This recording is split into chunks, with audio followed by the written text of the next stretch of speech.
Next speaker, Meera Shekar, Global Lead Health, Nutrition and Population with the World Bank.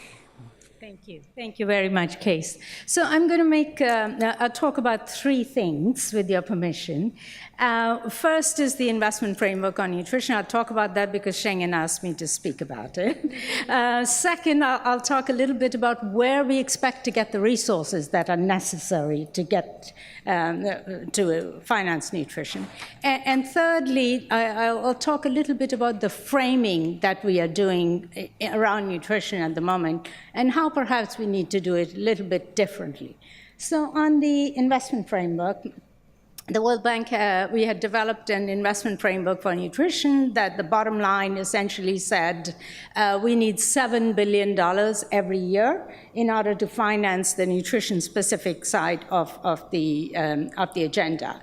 And, you know, $7 billion seems like a lot of money to most people, as it should. But I want to ask, is there anybody in this room who knows how much is being spent on agricultural subsidies every year? Anybody wants to take a guess? My time is going. Yes, that's right. Close to $600 billion are being spent every year are being spent on agricultural subsidies. And yet we balk when we say we need $7 billion a year for nutrition. Can we do it? Yes, we can. Absolutely, we can. How? Domestic financing. I think everybody thinks the donors are going to provide it. That's not going to happen. Sustainable financing means domestic financing has to kick in. In addition to donor financing, and perhaps the other area is innovative financing sources, which we haven't heard very much about until now, the last day and the last minute over here.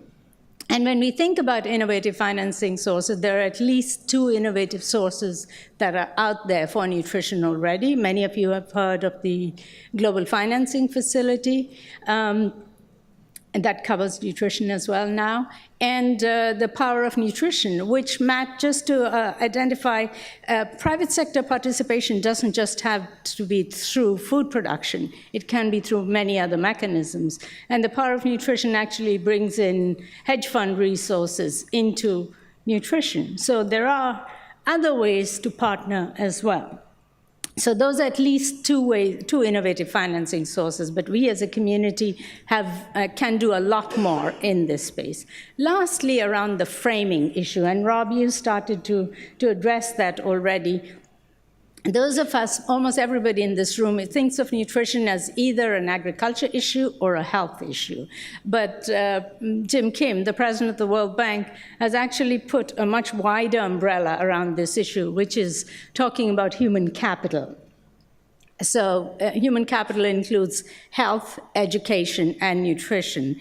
And when he talks about human capital, he includes nutrition within that.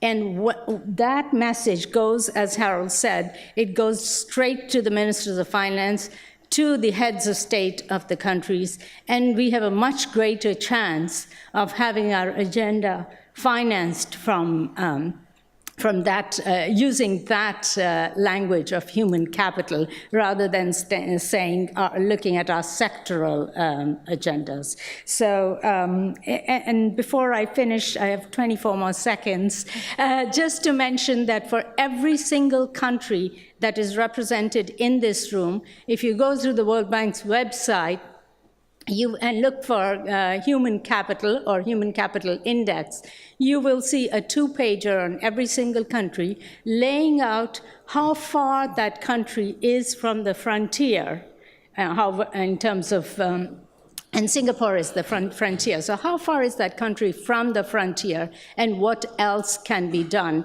in order to do better on that frontier? So there's lots of new framing around there that will help us take the message, as Harold said, to the Minister of Finance, to the head of state, rather than just to our sectoral things. Let me stop there. Thank you. Thank you, Meera. Thank you.